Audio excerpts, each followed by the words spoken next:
All right, welcome to Halitics. I'm Hal Ginsberg. So glad to be talking to you today. It is Friday Free for All, and we'll be talking about a bunch of different stories that I covered over the week and had two great guests, by the way, two great friends of the program, Arlen Tuesday and then Carlos. We recorded Wednesday and I played it yesterday. I was actually downtown, and I'll talk a little bit about what I was doing there on Capitol Hill with Code Pink, and we were pushing for signatories from Congress to a letter that was drafted by Congressman Jamie Raskin, and also with original signatures by Pramila Jayapal and Mary Gay Scanlon. Apparently, we had 100, well, not apparently, as of last night, 102 Democrats had signed on to that letter. So less than half, actually, of the Democratic caucus had signed that letter. And I just want to say, before I get into other topics or where I lead off, the main focus, at least the feature topic, is going to be why Dems shouldn't use the stock market as a proxy for the nation's well-being. Talked about that quite a bit with Arlen Tuesday, so that'll be a major feature. We'll get to that as well. But I want to say, hey, if the letter's written by Jamie Raskin, I'm probably not going to think it's that great. And I wasn't thrilled, to be perfectly honest with you, lobbying members of Congress. And we just go to their offices and talk to their staffers. I don't know whether it does much good. Apparently, a number of Congress members did actually sign that letter after having been reached out to by Code Pink, by either myself or other members, other activists. So a number of us spoke to various offices, not the actual Congress members. I'm not aware of any Congress members that we actually had a direct contact with, but we did speak to some staffers, including legislative assistants. So not just the receptionist, but also legislative assistants.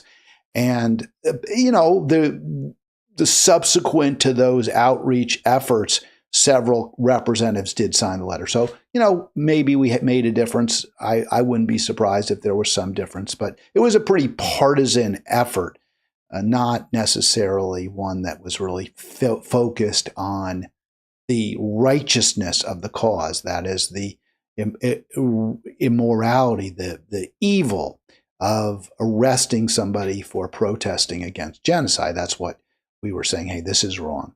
Mahmoud Khalil was protesting against genocide. He was protesting against Columbia University, his university's complicity in genocide, and he was made to disappear as a result. We're saying, hey, that's just flat out wrong. That shouldn't happen.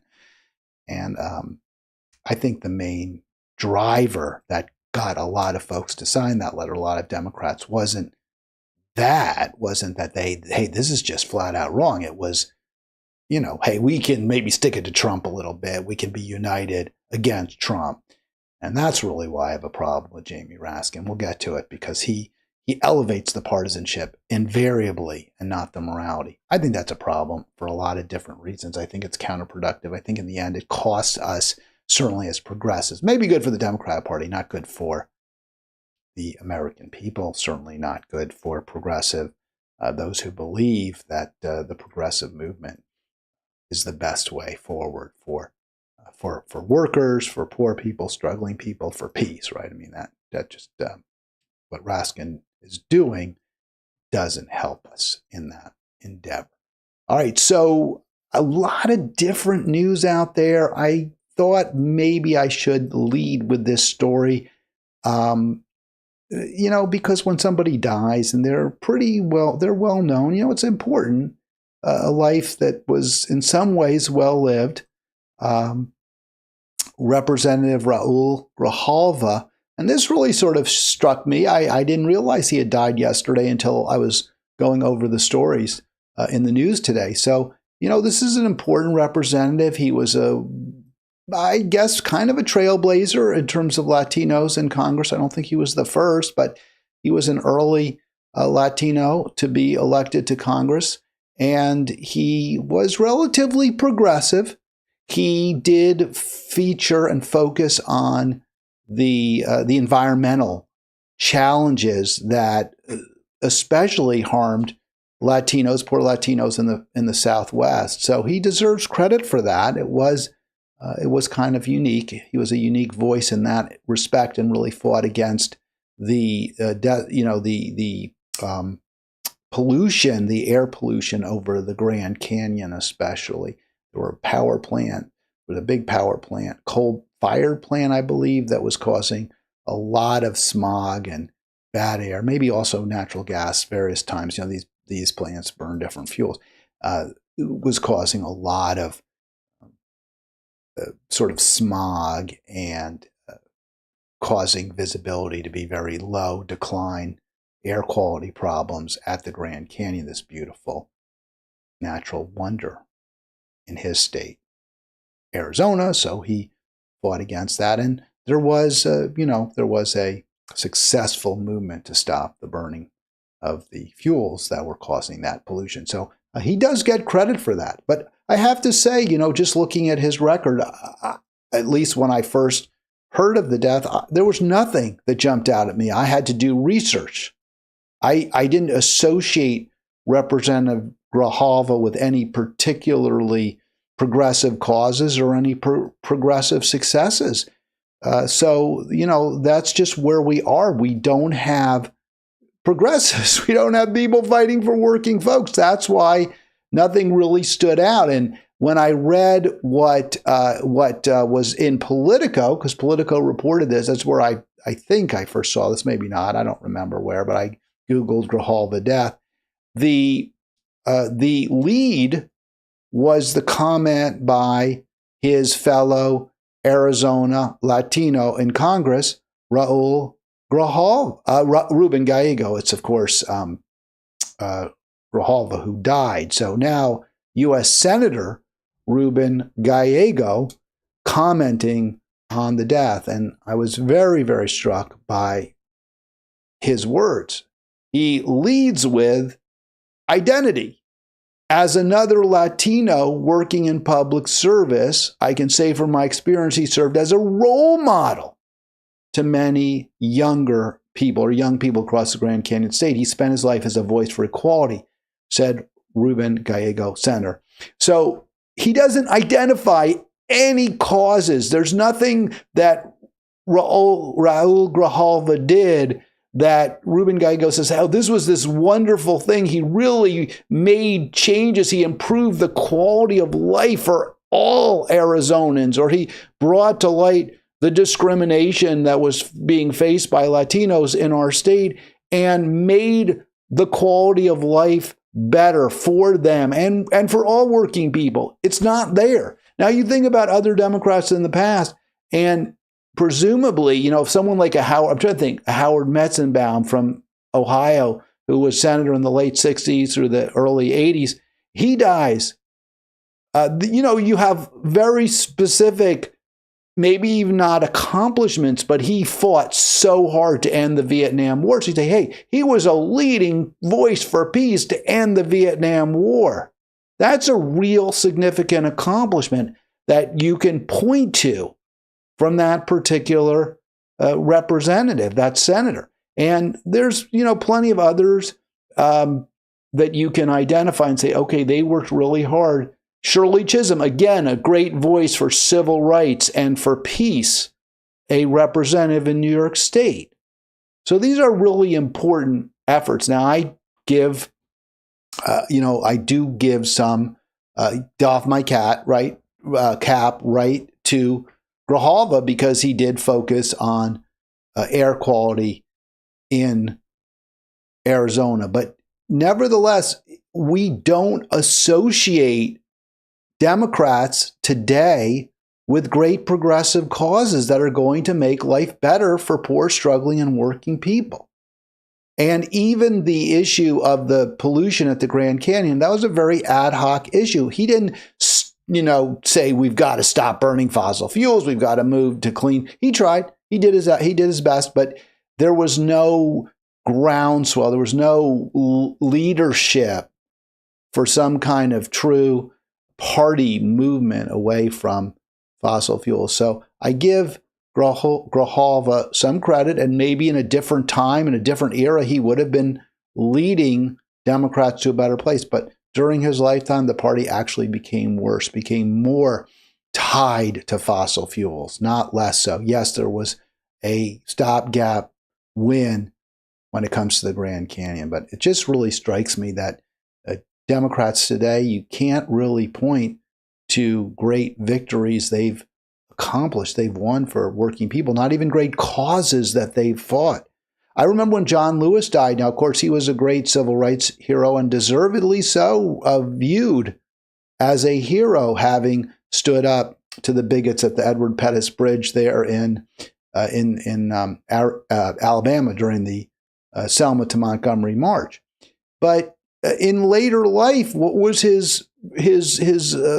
what was he associated with as a Democratic leader, certainly in Congress? It was fighting for big pharma, for-profit healthcare, fighting against the Bernie Sanders run for president in 2016. So this is what we see from Democrats today, is that they're often more closely associated with corporatism, with big business, not with broad social movements to make life better for their constituents and for all poor, struggling, working people. So a real problem, by the way, I said Edward Pettus. I knew I'd get that wrong. I always have trouble. Edmund Pettus Bridge in Alabama, where John Lewis was assaulted viciously by bigots as he helped lead the march from Selma, with Dr. King, of course, to Montgomery, Alabama. All right, 240-242-5646. If you want to join me, I'd love to talk to you. 240-242-5646. And why am I not seeing my live video? It says I'm live. Yes, there it is. Friday Free for All. Good. I'm glad to see I am live. That is nice. So we'll start. Well, we did start. We start with Grijalva's death. And again, just to kind of put a bow on this. Yeah, I was, this is something that you really need to give him credit for. This is an accomplishment. And we need more accomplishments from Democrats and from our representatives in general. He permanently protected the Grand Canyon for future generations. Strengthening the Affordable Care Act, not so sure how much credit I give him for that. But because, not that he may not have done that, but in the end, he's strengthening a law that's neoliberal, that takes our tax money, and not just tax money, but actual wages, salaries, or out of our bank accounts and funnels them to for-profit healthcare. So that, again, you can see, even from someone relatively progressive, known as a champion for poor folks, known as a guy who's going to stand up to the polluters, still he helped strengthen a law that, while it does do some good things, it does provide a bit of insurance protection for sick and injured folks, in the end also strengthens the stranglehold that for-profit healthcare has over our country. It's hard to give him too much credit in my book for that. 240-242-5646 if you want to join me. 240-242-5646. Did want to center Grijalva's life and death briefly, at least, on today's Halitics. Don't forget, click like, click subscribe. Would love to get more subscribers. Saw a few more jumping on the Halitics YouTube bandwagon, so that's awesome. You want more? Join me on Halitics. Join Halitics, I should say, on Facebook. And we'll get to one controversy there on Facebook at Halitics in a little bit. Posts that got a lot of back and forth, a lot of ire that it generated. So I want to get into whether that ire, that anger was justified. By the way, next week I'm off.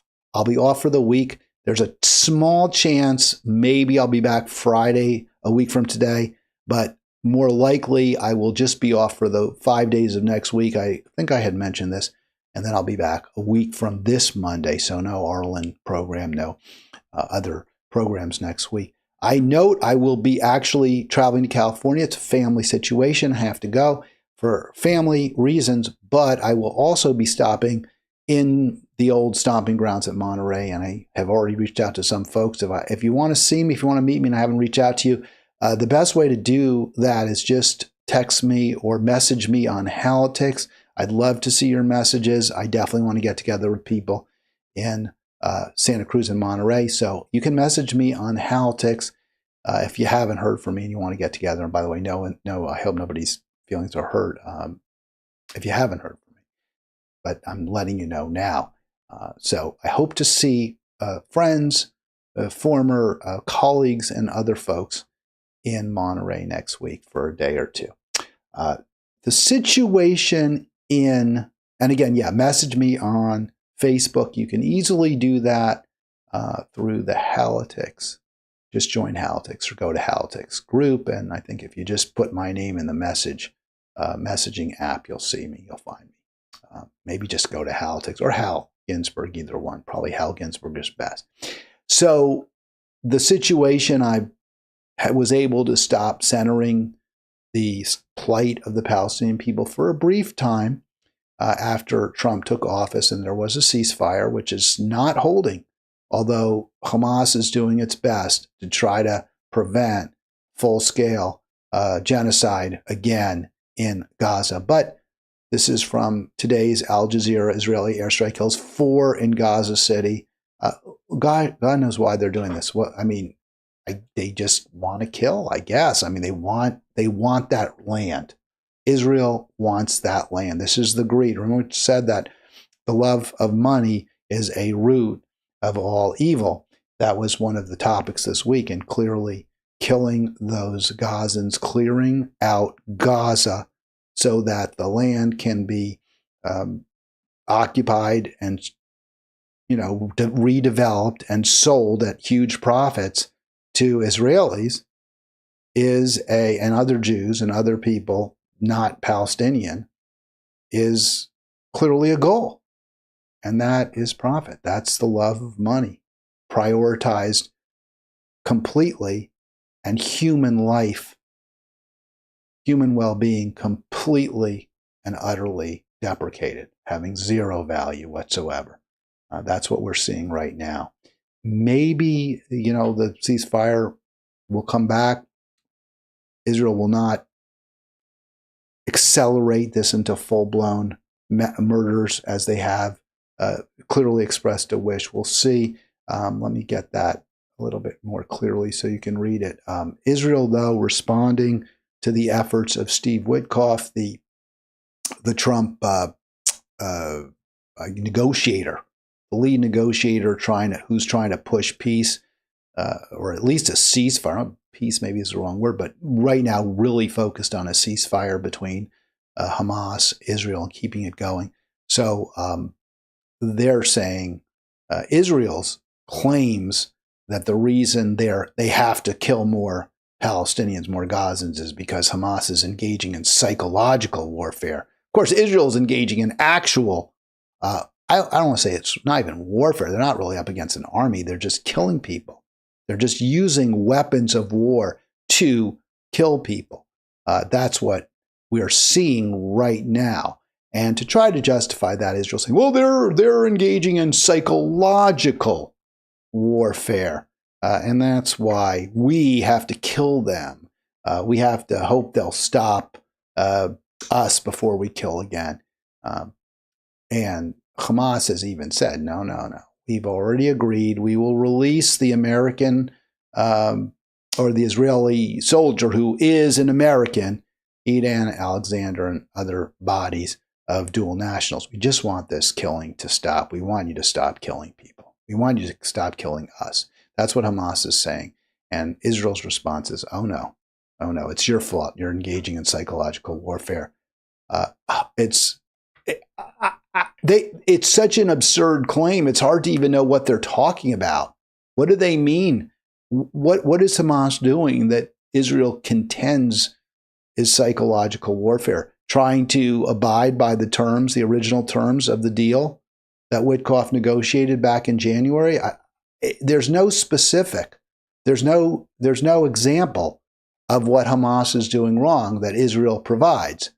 But we do know very, very clearly what Israel's doing wrong. It's dropping bombs in violation of the ceasefire. It's preventing needed food, clothing, fuel, water, medical supplies, they're all being kept out of Gaza. And the direct result is starvation, death, misery. So Israel's engaged in real warfare, not psychological. But it's also engaged in psychological warfare. It's doing exactly what it claims that Gaza is doing. It's projecting onto Hamas. Israel is projecting onto Hamas its exact crimes, Israel's crimes. This is supposedly our ally. So here, this is what I would call psychological warfare. Israel drops leaflets threatening Gaza's population. Leave or die. February 21, 25. So they're dropping these leaflets to say, hey, we're going to kill you if you don't get out. You're going to die. Just get the hell out. We want this land for ourselves. That's psychological warfare. I had a conversation with a Democrat, somebody who is, Democratic elected. And I made the case. I said, hey, we need to go in a different direction. Look at how bad the Democrats are. Look at what Harris Biden did when it comes to Gaza. This is somebody who's sympathetic to the Palestinian people. This is not a rabid Zionist or even somebody who's, inclined to be pro-Israel. They recognize just how bad the policy was that Harris Biden pursued. But the response was nevertheless, no, we can't support Green Party. We can't go against the Democrats because however bad you claim the Dems are, and there's no argument, it doesn't matter. Trump is literally the devil. Trump is literally Satan. So because of that, we can't challenge the Democrats. We can't be picky-uni. We can't point out the really bad things Democrats have done.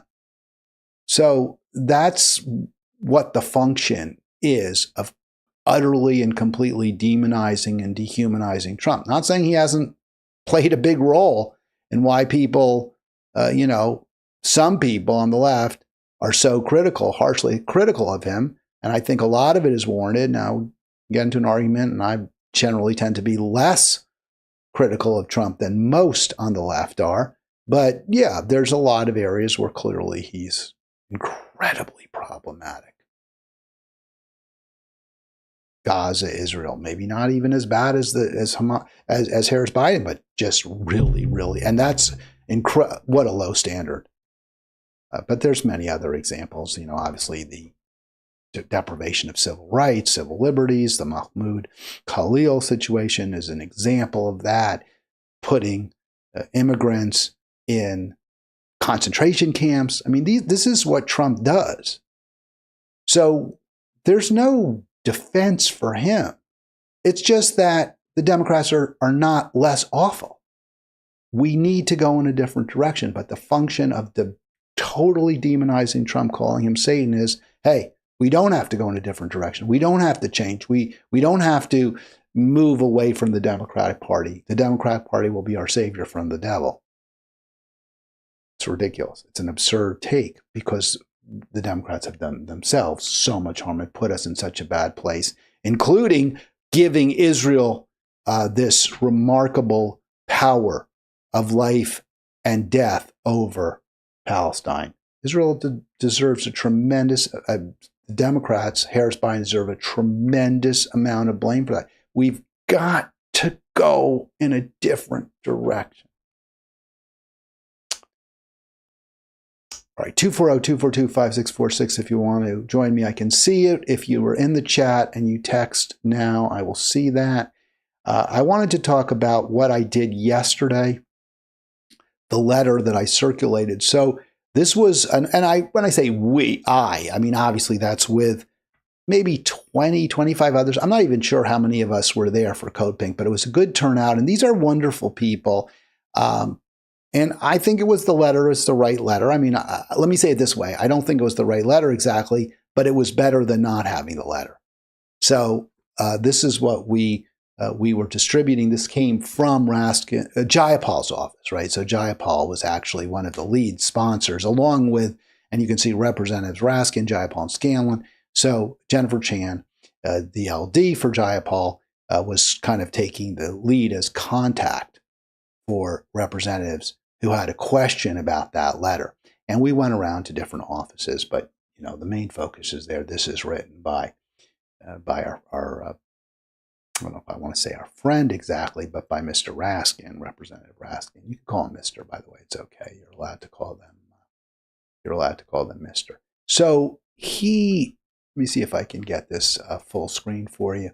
I'm going to show you some sections of the letter and why I found it problematic. In the end, I supported it, but it was written in a way that was designed to, again, tweak Trump, own Trump, not, I believe, to modify Trump's behavior. And maybe you couldn't. Maybe you can't do that. He's not going to change. He has made it very, very clear he's going after student protesters, right? Under Trump, the right to protest is not sacrosanct. The right to free speech is not sacrosanct. And it should be, with a very, very few exceptions that Arlen and I discussed to a degree. I'll maybe get into that a little bit later in the program. But for Trump, no. Hey, you're in our country. You say what I want you to say. And you don't say it, I'll kick you out. So here's the letter. I highlighted some important parts as far as I'm concerned. The federal agents pick up a lawful permanent resident at his home, arrest him, and detain him for exercising his First Amendment right to free speech. That is exactly what happened. So it's completely accurate, and it's horrible. And Raskin goes on to note that Trump does not allege that Khalil committed any crime or that he was even charged with a crime, and instead relies on some vague language. I don't get into all of that, but it's just clearly trumped up charges, just bogus. It's horrific. And that letter, it just seems so obviously correct, right? This is what we should not do as a government. This is something that it should be incredibly upsetting to everyone who values freedom of speech, freedom to challenge the government, freedom to speak out against injustice, which is what Khalil was doing. It seems to me this should be, bipartisan approval of this letter.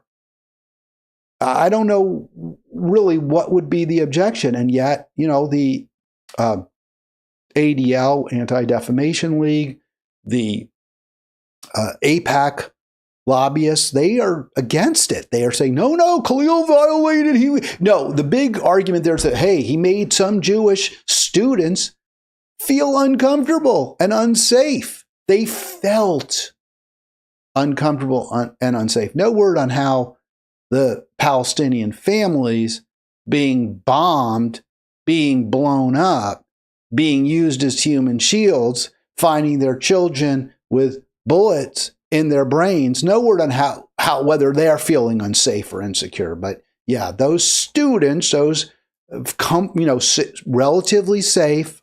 I don't want to say they're all privileged. Some aren't, but those relatively safe students at Columbia, when confronted with protests, nonviolent protests, they felt unsafe. And for that reason alone, we get to strip this permanent resident of his green card, deny him his rights, and kick him out of the country. So that's the Trump administration position. I would think that every single Democrat, at a minimum, and many Republicans would sign off on that letter. Think again. 102 signers. 215 Dems, I believe. 215 Dems in the House. 102 signers. Less than half. And I thought, well, maybe a number of the, it's a little bigger. It's a bigger number because the representative from Michigan, Rashida Tlaib, the Palestinian American congresswoman, had also circulated a letter which was a little stronger than Raskin's letter. But that letter got 14 signatures, but she signed Raskin's letter. So I'm assuming that all of the signatories to the Tlaib letter also signed off on the Jayapal Raskin letter.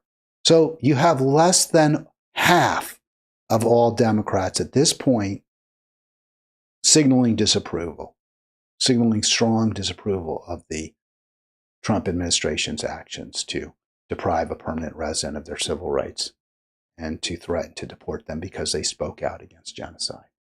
That's your Democratic Party. Less than half of them can bestir themselves even to take on AIPAC. It's remarkably upsetting, right? I mean, it's just horrific. I was looking. Let me look at that list. So I'm in Maryland. Let me just put that list back up for you for real quick, because there's some names I just want to call out that aren't there. So we went to Glenn Ivey's office. Glenn Ivey was elected with AIPAC money. He didn't sign that. He was the darling of AIPAC in Maryland in Prince George's County against Donna Edwards, who had had the temerity on a few occasions to criticize Israeli settlements in the West Bank. So for that, she'll never be forgiven, and she'll never get a seat in Congress, at least not if AIPAC can help it, and they have tremendous ability. So Glenn Ivey, not on that letter.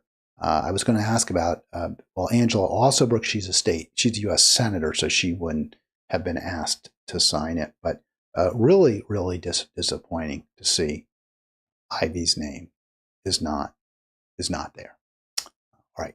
If you'd like to join me, and there was also from Annapolis, Sarah Elfreth, who was also elected with great support from AIPAC. She was the AIPAC endorsed candidate in Annapolis, Maryland for Congress. Sarah Elfreth, not on this letter. So you can see how powerful that Israeli lobby is. Even an unexceptional criticism of Trump, which should get support from across the Democratic Party, the AIPAC electeds, they won't sign it. There's the guy who defeated Cori Bush, right? Wes in Missouri. Let's see if he signed it. We went to his office yesterday. I can't remember the guy's name now. I'm going to have to look him up in a second. But and also the one who defeated Senator Nina with AIPAC money as well. Those are two centrist Democrats who represent very significant sized districts in terms of minority representation, in terms of black representation, and black Americans and Americans of color in general tend to be less Zionist, less pro-Zionist. So their representatives should be more willing, you'd think, if they're representing their constituents, should be less willing to simply cape for Israel, to simply protect Israel. And yet we don't see them on this either. I'm going to go just confirm that in just a moment. I don't want to mislead anybody, but it just seems very, very clear that the AIPAC electeds are not ever going to sign off on even the least bit of critical, or even something that's doesn't even is only tangentially harsh on Israel, because all that letter says is Wes Bell, right? He's one, Wesley Bell. I'm going to look him up in a second, and also the Cleveland rep. I can't now. She was Cuyahoga County, Chantel Brown. So, right, I should know those names. And I'm going to put those up on the screen just so you can see right now. So, Wesley Bell and Chantel Brown. And you see neither, it's easy because they're both in the B's. And again, those are two representatives who were elected with great support, both African American, great support from AIPAC to defeat pro-life Democrats, meaning Cori Bush and Senator Nina Turner, both of whom had spoken out in the past against Israeli atrocities. So you just see the power of AIPAC in the Democratic Party. By the way, want to join me, 240-242-5646. I don't see Pelosi's name. Oh, yeah, Pelosi. So to be fair, Pelosi did sign that. That's the kind of thing I'm not surprised that she would sign. It's ultimately it's performative. It's good that they signed it. It's better that they didn't, but it's ultimately performative. And there's a real negative part of that letter too. I just want to get, because Raskin uses it again to make a gratuitous dig at Trump, which, I mean, Trump should be criticized harshly for depriving a resident of their civil rights, of their right to free speech, for punishing speech, for punishing criticism of genocide, right? Trump should be harshly criticized for that. But Raskin drags into this the irrelevancy of Putin and Chinese leader Xi Jinping saying that what Trump is doing with the immigration system to crush and chill protected free speech puts our nation on the side of authoritarian leaders like Vladimir Putin and Xi Jinping. And the implication, the strong implication from Raskin is, hey, before Trump, we were this wonderful beacon of freedom. We were champions of free speech. And obviously, he forgot all about, or couldn't care less, Edward Snowden, who had to seek asylum in Russia under Putin because he revealed that our security state was spying on us illegally. That's what Edward Snowden did. He was punished. He was forced to flee the country for telling us that the Obama administration was spying on us illegally, denied without any process, forced to flee the country. That doesn't sound like free speech. He ignores the Julian Assange prosecution for well over a decade. Why? Because Julian Assange revealed to us that our military was torturing people and committing all manner of atrocities in Iraq, and that we were not safer, that there was not any justification for that war. Julian Assange told us that. He was persecuted mercilessly by 3 administrations, by Obama, by Trump, and then ultimately Biden, I believe, said, no, we'll let him go. But for quite a while, even under Biden, Assange could not get liberated.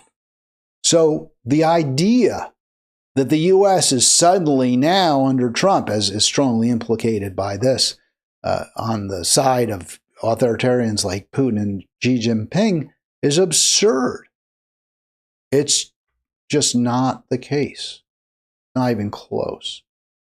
But that's Jamie Raskin for you. And by doing that, though, by making it so hyper-partisan and by drawing that line, that equation of Trump with Putin and Jinping, what Raskin, or Xi, because usually I guess Chinese often go by the first name, not the last. So drawing that line, equating Trump directly with Putin and Xi, what Raskin is doing is making it almost certain no Republican will sign that letter. One Republican who might well have done so, Thomas Massie of Kentucky, did not. I noticed that.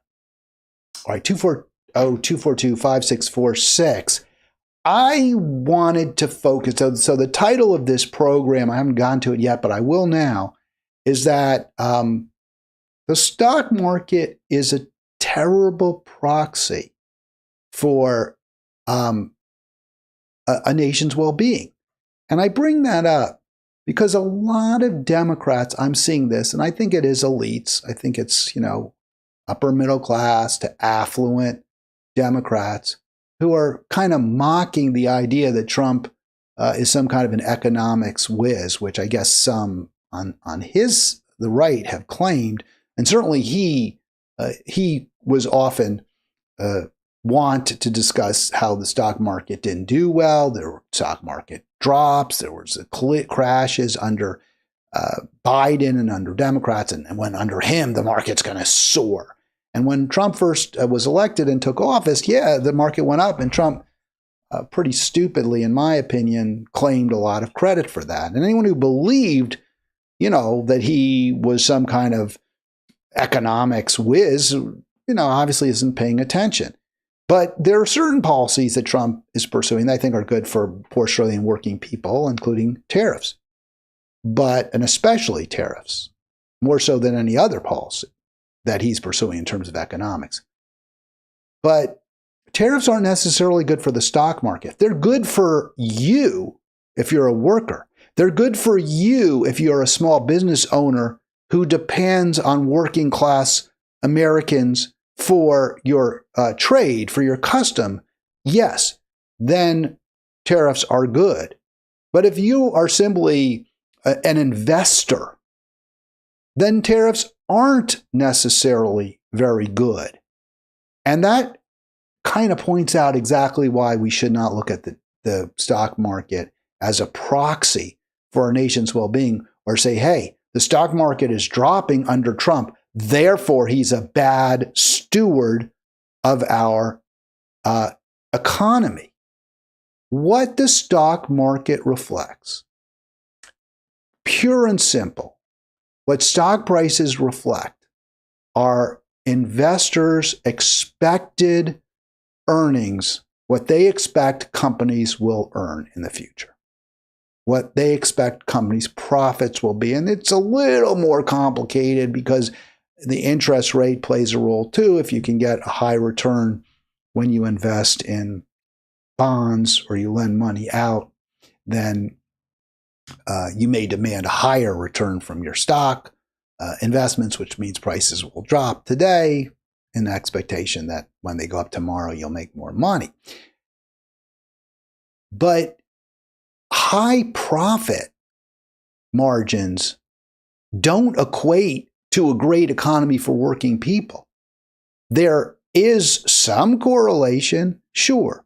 If a company is consistently able to make money, is consistently profitable, presumably they will hire more people. They may raise wages because they need to retain workers. So sure, it is certainly conceivable and it's easy to envision, and it's not unreasonable to say, hey, when stock prices go up, there can be real benefits, or a rising market does in some cases lift all boats. It's true. But there are plenty of ways that high profit margins do not reflect good conditions for workers. When wages go up in general, that means there's less profits, right? Company keeps the wages low, figures out ways to slash its workforce. They may see their price, the stock price jump because their costs are going to go down. Their profit margins may well rise. You can reduce your workforce, but produce the same amount of widgets and sell them at the same price. You're better off. Your investors are better off, but your workers are worse off. And the economy as a whole ultimately may well or will, in fact, suffer, at least if you view an economy as the aggregate of the conditions of all the people in it. A few people may make huge profits, but you may have more people, as we do now. Even though the stock market was at record levels just a couple of months ago. In January, I believe it hit its all-time high, the S&P 500. And yet, now is a time when we have record levels of homelessness. Tremendous poverty stalking the land. So I don't say our economy is a good economy.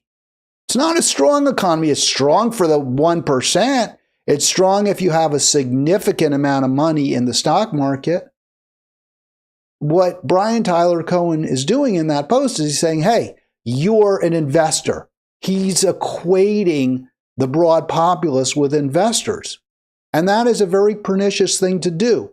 It's dishonest because for many Americans, their stock market holdings aren't nearly significant enough to be meaningful when it comes to their retirement, when it comes to their purchasing power. Their holdings are small. Many Americans have virtually no savings at all. So a highly priced market doesn't do them any good at all. And others have just small holdings. So if we see the market is doing well at the expense of workers, at the expense of consumers, that's not reflecting a good economy. And Democrats are absolutely wrong to equate a dropping market then with poor outcomes for poor, struggling, working people. They are simply not that closely correlated, and there are too many confounding factors to make that claim. Now, as I played this clip before, I'm going to play it again from Sean Fain at the Bernie Fight Oligarchy rally. Although I have issues with Bernie, I have issues with this rally because I think it was a distraction from what we really need, which is to build an alternative, an emerging party, whether it's the Greens or another party that can ultimately supplant the Democrats. I think that's what we absolutely need. Sean Fain, in this little vignette, puts to pay, I think is how you say it, right? Puts paid to the notion that high corporate profits means good outcomes for working people. But to a greedy corporation, it's not enough. A few months ago, thousands of those workers were served with an indefinite layoff notice. That's right. While Stellantis was laying these workers off, the company was planning on moving good blue-collar jobs to Mexico where they can exploit workers for $3 an hour to make Ram trucks. And then they can ship those trucks back here, right across the border, to America, and they can sell it for the same price. You know, they'll sell them from anywhere from $70,000 to over $100,000 each.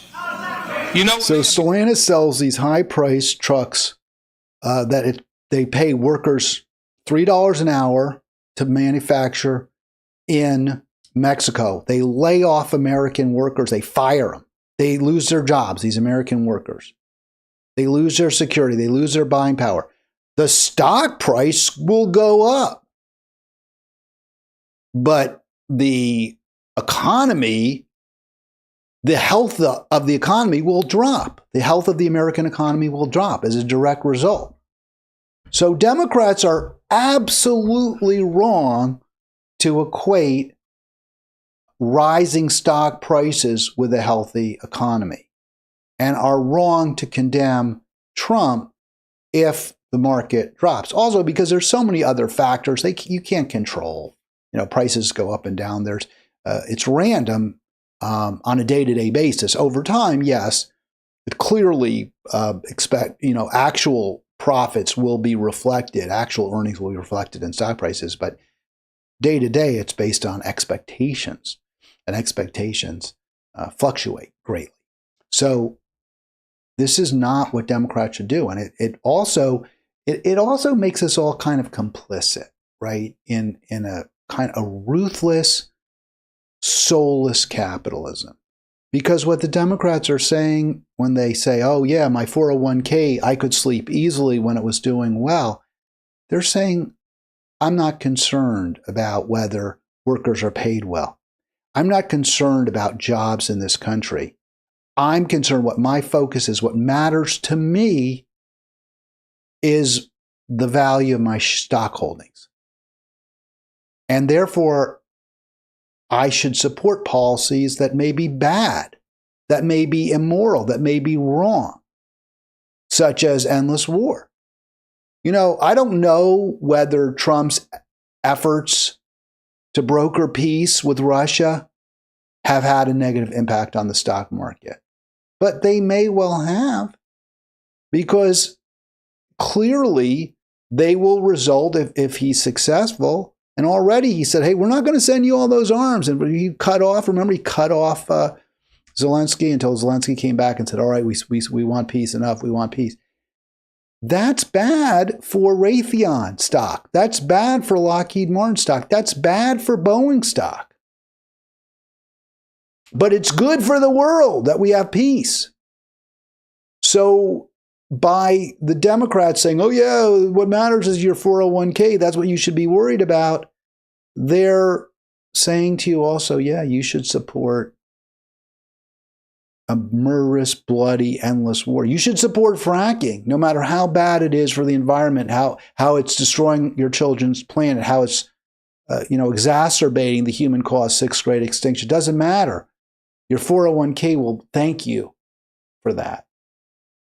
Instead of saying, no, we need to make sure wealth and income are distributed fairly, justly. Everyone has enough, no one has too much. You're on your own.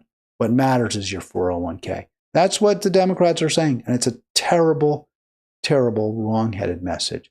But I had a clip. Now, I know the Democrats are fighting over the budget bill, right? The AOC is mad at Chuck Schumer because Chuck Schumer says he is going to rally Democrats to support the budget that Republicans have submitted. I was going to talk about that, but I think instead I want to get this. I want to talk about this because this is from Halitics. I said, hey, by the way, yeah, please do join Halitics. Be a friend of Halitics. You want more, a great place to discuss these issues. And I'm trying, I want it to be respectful. I want it to be sort of sharing knowledge. I want it to be, I really pushed over and over, hey, how do we solve our problems? And it doesn't work. I mean, people there, all they're about is owning each other. And, all you're about, if you're watching my video, is like trying to get, your point in rather than, hey, what are the real challenges we face being secure in our retirement, having the knowledge that if we become sick or injured, our family will not see its security lost. Maybe hoping for a clean, green environment for our children. The things that I think most of us really want, our aspirations, how do we get them? And that's not what I'm seeing in Halitics on Facebook. But if you want to push for that, I hope you'll join and you'll be part of an effort to solve our problems. So instead, I'm getting this kind of thing, and I'm not going to take. And this is, a friend of the show, and I really like Arlen a lot. But, this is it's getting a lot. A lot of people reacted negatively to this, and I just don't know what it does, how it adds to the conversation in any way. So that's, what Trump deserved. And there's, Zelensky giving him just a real body, just to knock him out with one punch. And I guess there's a certain, if you were just a Trump hater, you get a gratification, a little thrill out of that. But to me, that kind of a post makes it hard. And this is all over. I mean, this is all over Facebook. It isn't just, one person. But to me, you're making it harder to solve our problems, right? You're just saying, hey, the problem this is the problem. This is a guy who, by the way, is saying to Zelensky, we need peace. Your country's being destroyed. Let's stop it. So I get a lot of the, people getting annoyed. And then there was a response from some, hey, how come you're countenancing this violence? And that's a pretty violent meme. It really is. That punch is a really hard punch. It obviously would be hurt. You hit an old man in the face, it's going to knock him out.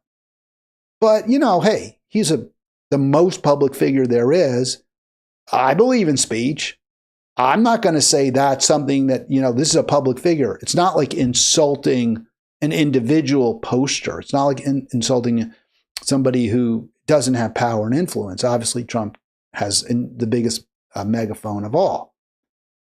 But I don't see what you get out of that. Like, I don't see what the goal, the end game is, except sort of a little frisson of, is it no? I don't know. I maybe someone want to call in and say why you think that would be valuable, or post in your in the comments section. Got a lot of comments from the program I actually did with Arlen on Tuesday. gratified to see that. Would love to, hey, if you're watching this video now, by the way, if you're watching and you haven't subscribed, please do click subscribe. But I'd also like to know, what is the reason for posting that type? What's the goal? What's the end game? I wouldn't block that. I don't think that I didn't cut that out. I think we should have freedom of speech to post that kind of a thing. But I get why people would be irritated by it. I really do. And I don't know what the real value is. So I want to just get back to that freedom of speech discussion I had with Arlen. And we're talking about Germany and how they have much stricter laws when it comes to speech, and there's not nearly as free, and you can't post things. And one of them is, I think there's this stuff called like revenge porn or breakup porn, where you've dumped your girlfriend, or your girlfriend dumps you, or your boyfriend dumps you, and in retaliation you post video of them that they're having sex or what have you, and that should be illegal, right? That's not speech, in my opinion. It's certainly not political speech. So, and that is illegal in Germany, and I think it should be. But that's kind of a pretty much of a on the fringes example. What we talked about was this: an online post suggesting that refugee children should play in electrical wires. I saw this, and I was, horrified. It's awful. And I was thinking, okay, this is something where I can get behind it. This is something that shouldn't be on social media. And there shouldn't be images of this.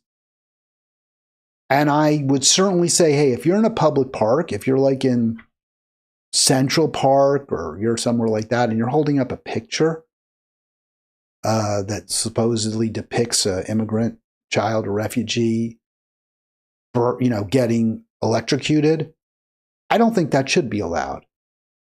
I think that's fighting words. I think that's incredibly offensive. I don't know what message you're even, I kind of get the message. You're saying, hey, we hate these refugees. We'd like to see their children play in electrical wires.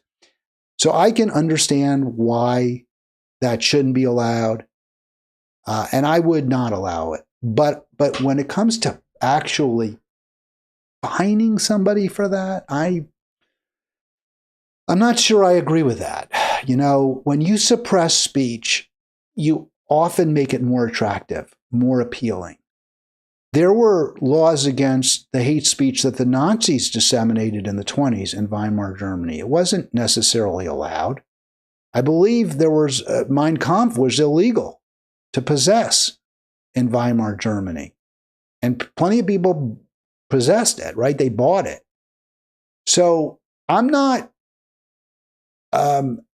as confident as I was when I was saying, yeah, this is something I support.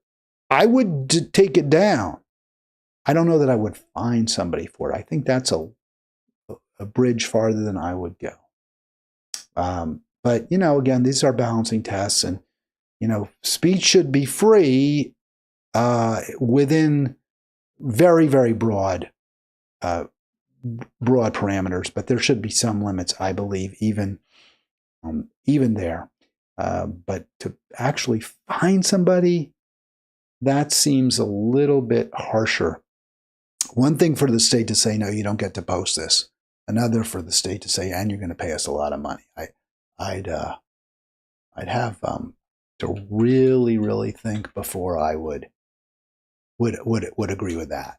I want to just look this up. Was Mein Kampf banned in Germany? And then I'm going to get to some examples of,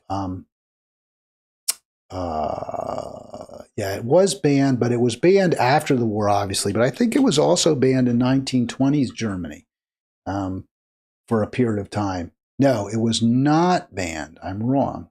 They did allow you to purchase it in Germany. It was not illegal. Would I make it illegal?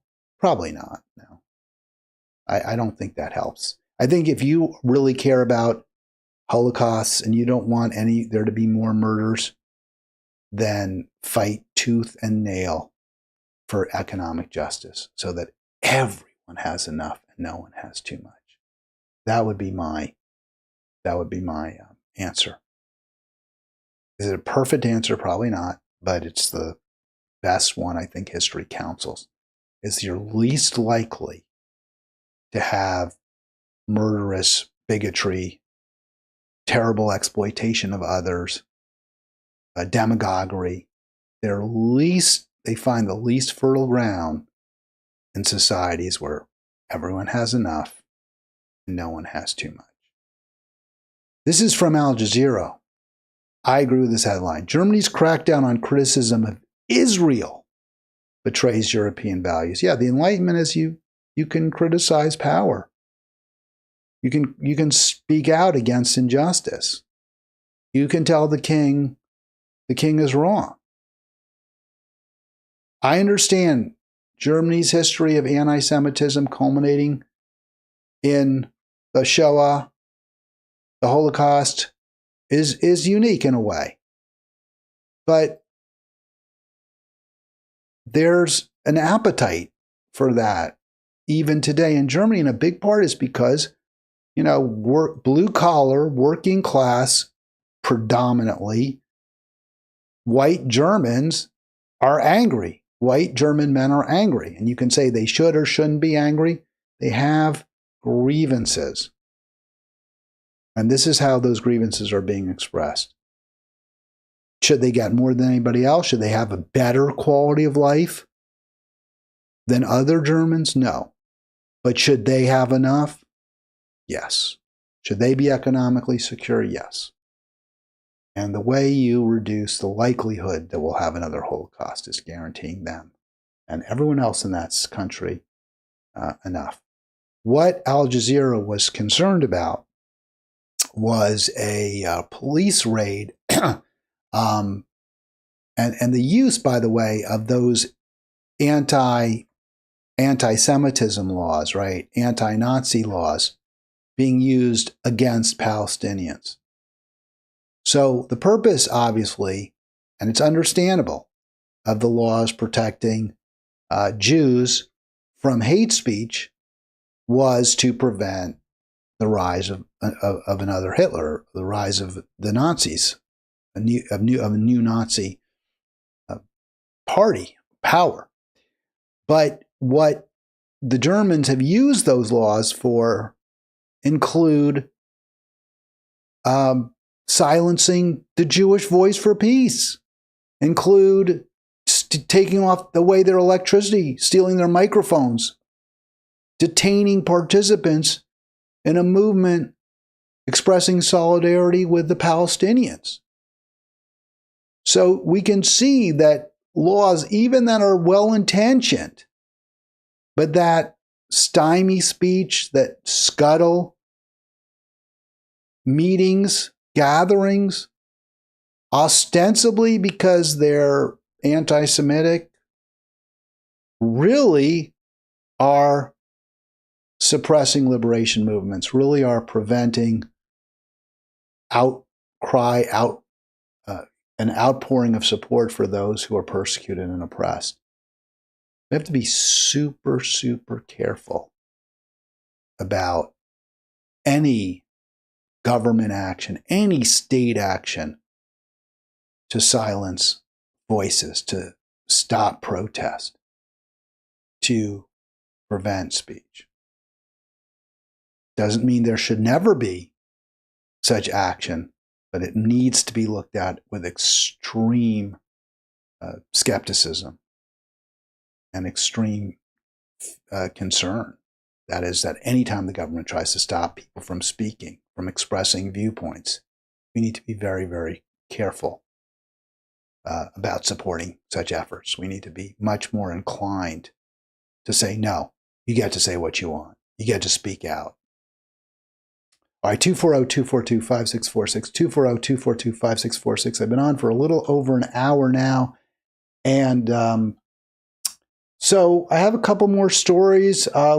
Since this is going to be my last day for a week, I'll go with them, although in other circumstances might not. Let me play this clip of AOC, and maybe I'll end with a story about the transgender proposed law in Texas and why I don't think it's quite as bad as it's being painted, but why I also have great sympathy for transgenders. And I'm not sure, and I'll just billboard this because, I don't believe, I'm confident that women and girls only athletic events should be for biological girls and women, biological females. I'm confident of that. I have not been confident that gender affirming care, including hormone therapy, including surgery, should be only for adults. I'm back and forth. Like I'm not clear, but on that, I don't like the idea of teenagers, or at least those under 18, having physiological changes to their body done solely because they are, their gender does not match their body. I don't like the idea of conforming a body to match what one says one's gender is. But I haven't gone to the point where, because of that concern, I would say there should be no gender affirming physiological care. Obviously, there should be psychological support. Obviously, there should be all manner, I believe, of support groups, education, information available that explains, that provides soulless support for people who are thinking, oh my gosh, I have a vagina, but I know I'm a male, and I know I'm a boy, I know I'm a man. I get that. There should be support from any age, and the government should pay for that. The question I come up against is whether there should be physiological affirming care. And I'm not at the point where I say, no, there should definitely not be for those who are under 18. If you're over 18, that's your decision. I'm not nearly as anti-trans as some people think I might be. That said, there's some study that came out, and we'll talk about it, and I want to look at the Texas law that, to my way of thinking, supports the idea that there should be gender-affirming physiological care for even those who are minors, under 18. We'll talk about that. But here's AOC briefly. I don't want to spend too much time on her, but I think this is worth discussing briefly. Come on. So Chuck Schumer, I guess the Senate Democratic leader, your senator, said at this meeting that he is going to vote for cloture. He is going to vote to allow there to be a simple majority vote. You think that's wrong? I believe that's a tremendous mistake. Yes. Why? I think, well, first and foremost, the American people, if anyone has held a town hall or has seen what has been happening in town halls, American people, whether they are Republicans, independents, Democrats, are up in arms about Elon Musk and the actual gutting of federal agencies across the board. I'm going to stop it right there for a second. This continuing resolution. So I think she's right in the broad issue. Schumer should not be making a deal with the Republicans. There's just far too much uncertainty with respect to the budget cuts as to who's going to get hurt, who's going to get hit the most. There needs to be real transparency. And the Democrats should be insisting cuts are going to come from the Pentagon. Cuts are going to come from, programs that give any kind of boondoggle to the rich. We're going to streamline agencies by maybe, flattening them out. So we have fewer layers of bureaucrats. We have more line workers. That's what the Democrats should be insisting. Real transparency, because we don't know. We don't know what's going on. And that's why there are the town halls, because Democrats and Republicans have no idea exactly what those cuts are going to mean in their lives. And this is something that Schumer should be insisting on. The way AOC makes it personal and brings up Elon Musk, that's counterproductive. a lot of folks, and I've seen this, they're like, hey, what's wrong with trying to cut government? Why are you making it about Musk?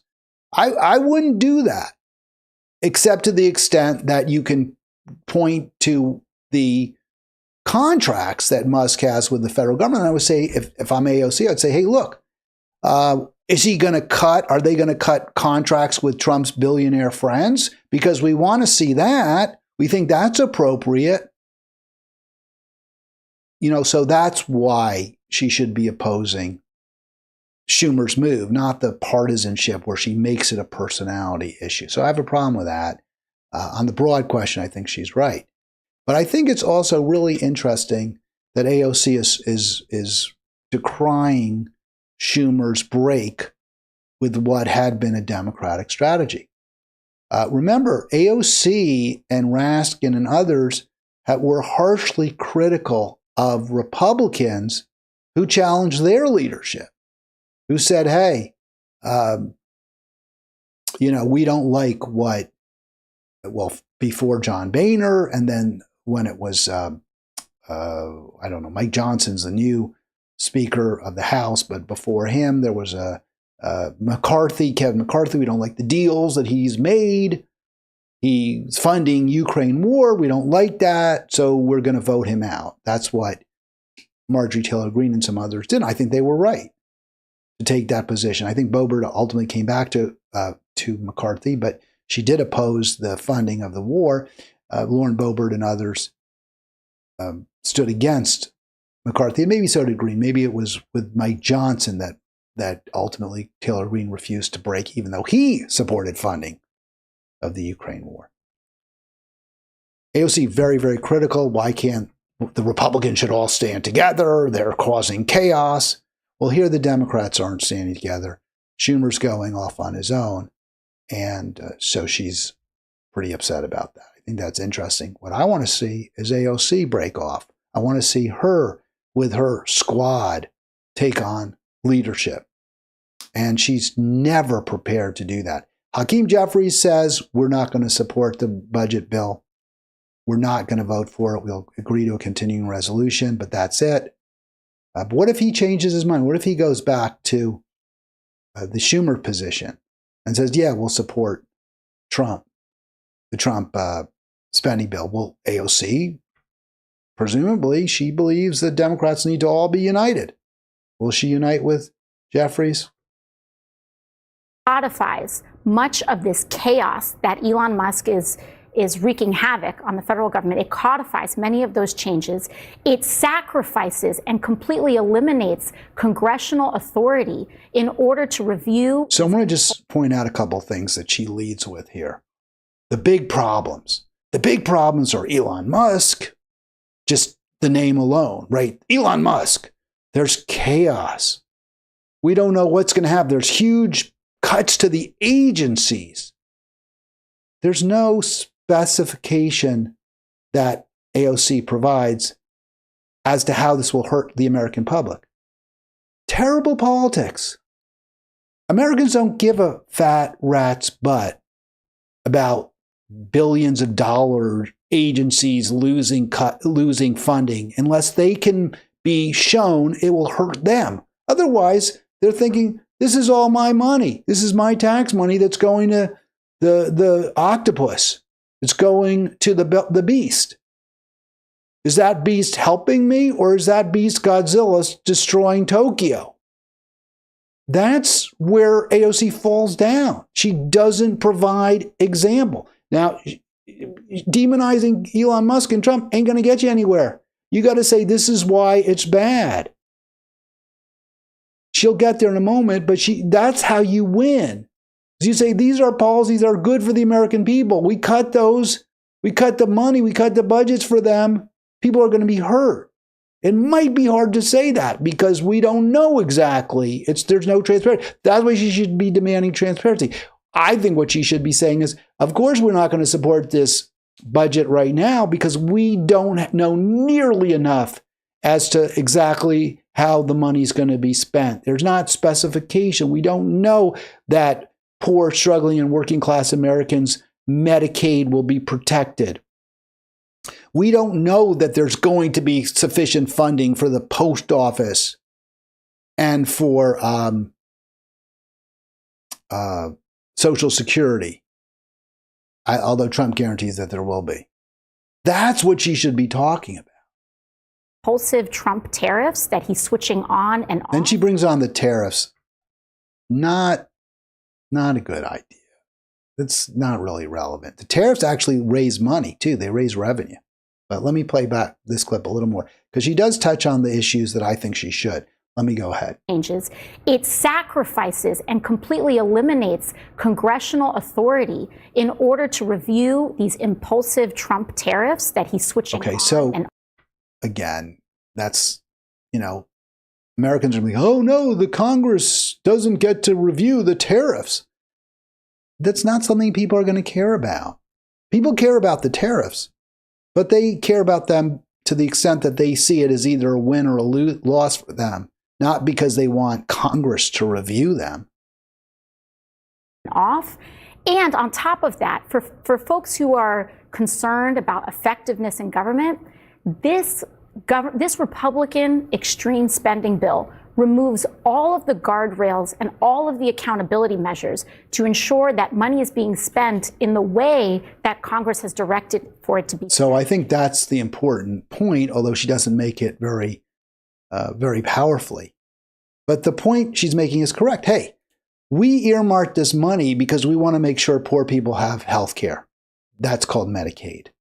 We earmarked this money because we want to make sure that we're protecting our environment, our water, our land, that when you buy meat, it's not tainted because we have enough inspectors working for the USDA. And we have no confidence that the money is going to be spent in the way that we need it to be spent to protect the American people. That's the argument I would make. This turns the federal government into a slush fund for Donald Trump and Elon Musk. It sacrifices congressional authority, and it is deeply partisan. And so to me, I'm not clear what she means by that. It would be nice if she made it clear. But she's right. They should not agree to this. It is almost unthinkable why Senate Democrats would vote to hand the few pieces of leverage that we have away for free when we've been sent here to protect Social Security, protect Medicaid, and protect Medicare. Right, so she took a long time to get to Social Security, Medicaid, and Medicare. She finally did. And I agree with her. It is unthinkable. Senate Democrats should not give away their leverage. And my question to you, AOC, is, okay, they did. They largely did. Chuck Schumer largely did. Will you break with the party now?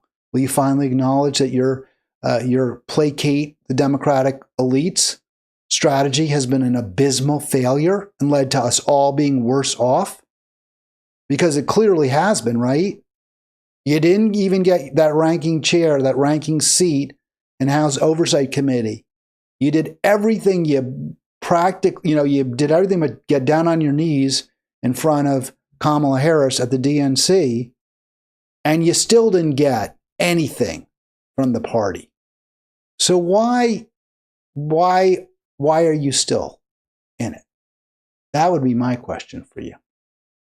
All right, I want to get final. We'll just talk briefly about this Texas bill. This says, so the media, as usual, is somewhat misleading, somewhat dishonest. The headline, Texas bill would make identifying as transgender a felony punishable by jail. So that headline, and people talk to me about this headline, were saying, and I understand why. Hey, if you're trans in Texas, you could go to jail. So I was thinking, you mean somebody like goes, to a bar wearing a dress? It's more transvestite, right? Because transvestite is a man who wears, or a woman, where you wear the clothing of the opposite sex. And it's, really, it's not just like you're a woman wearing slacks, but it'll be a woman wearing a suit and really looking very masculine, cutting their hair, that kind of thing. So is that what this bill does? It says you could go to jail And then they say, no, it's unlikely to pass, but it highlights the increasing extremism of legislation targeting trans people, especially in Texas. But it's a misleading headline because it suggests, at least it did to me, just being trans makes you an illegal person, right? It's illegal to be a trans person. And then the headline, the subheadline, this is from the Austin American-Statesman. That was from NBC. If passed, Texas bill could charge transgender people with gender identity fraud. So again, the headline suggests, and I'm thinking of some of my friends in Monterey. I remember some trans people I worked with, and like one person, I didn't know they were trans. I thought they were their gender was their sex. And then they told me, no, I'm this gender, but I'm that sex. And I was like, oh, like they asked me, they said, you don't know I'm trans, right? And I was like, what? You're trans? No. It's like, yeah. And they were like, oh, great. That's good. That's cool. So they fooled me if that's what they were trying to do. But the Texas bill charges trans people with gender identity fraud. So I'm thinking, okay, so my friend in Monterey, who was a nice person, somebody I certainly don't want them to go to jail. They didn't do anything wrong. But the bill wouldn't do that, right? It's misleading. It's the media is overhyping what that law, at least as I read the article, would do. What the law says is you can't I don't want to say lie. You can't say that your sex is different than what you were conceived as, or what they say at birth, about the sex assigned at birth. So if you're filling out a government form and they ask you for your sex, you can't say if you were conceived male or the doctor wrote male on your birth certificate, you can't say your sex is female. Same with when you go to your employer. Now, I'm not sure why those laws, maybe it's because certainly possibly there's some affirmative action or diversity issues where we're trying to have more women, we're trying to hire more women, or what bathroom do you get to use? I'm not really clear. But it's not quite the same as saying you can't be a trans person. What the law is saying is you can't say on a government document, you can't say to your boss, I'm this, I'm a female, I'm a male, when you were born a female. I understand some people might say how there's no difference. I am what I am.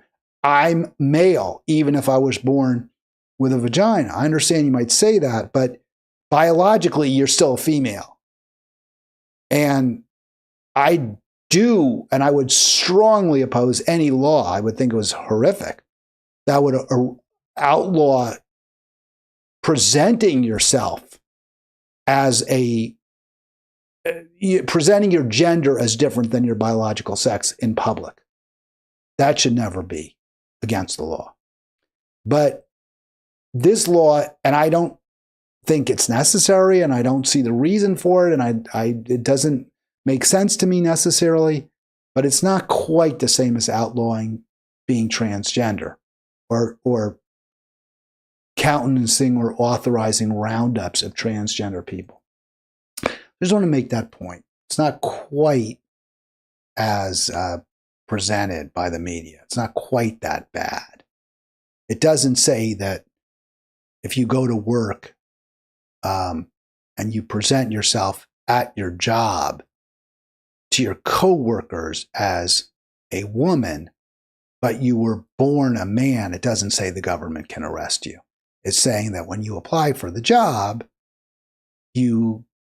and are asked your sex, you have to say what your sex was at birth. Now, you may not like that. Maybe you think that's wrong, but I don't think it's quite the same as saying you're outlawed and you can go to jail. So the other bill says it's illegal for a healthcare provider to treat any patient, including adults, with puberty-suppressing medication, hormone therapy, or surgeries if the purpose of the treatment is to affirm the patient's gender identity. Well, of course I oppose that law. I think that's terrible. Certainly if you're an adult. I used to have some sympathy for those, and maybe I still have some who would say, and we don't operate on children. We don't give them hormone blockers. We don't prevent them from having puberty, from developing male adult features or female adult features. We don't prevent people from growing breasts. We don't prevent people from getting hair on their genitals, what have you. We don't do that. And I used to have a lot of sympathy for that position, and I still have some. But I read a study. I'm not going to put it on the screen here. I don't have it here. I thought it was very, very interesting, and I was thinking a lot about this. There are differences in the brain between men and women. Male brains are larger. They're heavier. They're disproportionately heavier. Men are bigger than women. But even when you have similar size men and women, on average, the man is going to have a larger brain. Infants, newborns, who are pretty much the same size, right? Newborn girls, newborn boys are pretty much the same size at birth. And yet newborn boys or males have larger brains. So I'm not talking about their capacity or who's more intelligent, just that there are observable differences in size between male and female brains and humans, and even in certain ways, the different parts of the brain, right? There's the cortex, and there's the prefrontal lobes, and the cerebellum, and all this. I'm not a biology guy. I don't know. I'm just giving you names that I'm throwing out there. But they're different in men and women. So human biologists can look at a brain, and by looking at the brain, they can determine, a scan, they can identify, not always, but pretty much always, whether the brain is a male or a female brain. And I thought about, I was like, I knew this, right? I knew this in my mind. And yesterday I started thinking, I wonder whether the brains of trans people are the same as those of other people who have their same birth sex, right? So does a trans girl or trans woman have a brain that's more like a bio woman or bio female's brain than a bio male's brain? Because that would really suggest strongly that there's true physiological differences that lead to or that are behind transgenderism. In other words, when a little girl or a little boy or a big girl or a big boy says, hey, if a big girl says, hey, I'm a boy trapped in a girl's body, or a 12-year-old boy says, I am actually a girl in a boy's body. And this is something that is said. I read that Dwayne Wade, he has a daughter who's trans. She was conceived male, but is a girl. And he said, hey, as soon as she was able to speak, she made it clear she knew she was a girl. Even though she, had a penis, she knew she was a girl. And now there's scientific evidence to support that belief being accurate, because it does appear that trans girls and women have brains that are more like female brains. Even though they're biologically male, their brains are more like female. Now, they're sort of in between, right? It's not exactly 100%. They have characteristics, do trans girls and women, their brains have characteristics that are more like female brains than biological males do. They're not exactly, they're sort of in between in terms of the size, right? So a trans girl might, on average, have a slightly smaller brain because females have smaller brains than males. She might have a smaller brain than other bio males, but it won't be quite as small relatively as a female brain. It's really fascinating. It's really interesting. When I read that, I started thinking, well, you know, this really provides strong support. Now, some trans activists don't disagree with these studies and say they're not true and they're based on faulty premises and they weren't done right. And maybe that's true. You know, I'm assuming these studies are accurate.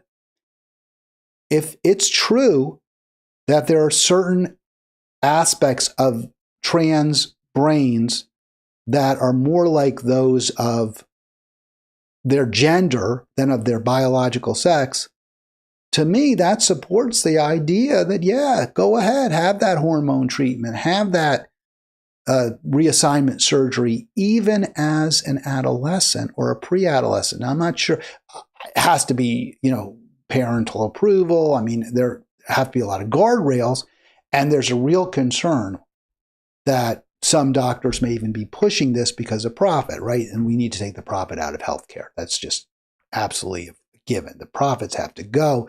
Doctors make a good living. Doctors have a nice, comfortable lifestyle, but we take the profit out. We take the clinics that are, you know, operated by hedge funds and private equity. That has to all go, because otherwise they promote treatments that are more profitable, regardless of whether it's in the best interest of the patient. But I do think it's fascinating and instructive. I wasn't so surprised, but to the extent that it's true that trans people have brains that are more congruent with their gender identity than their sex, that strongly, to my way of thinking, suggests, yes, these types of gender-affirming care, even up to and including physiological changing the body, are appropriate.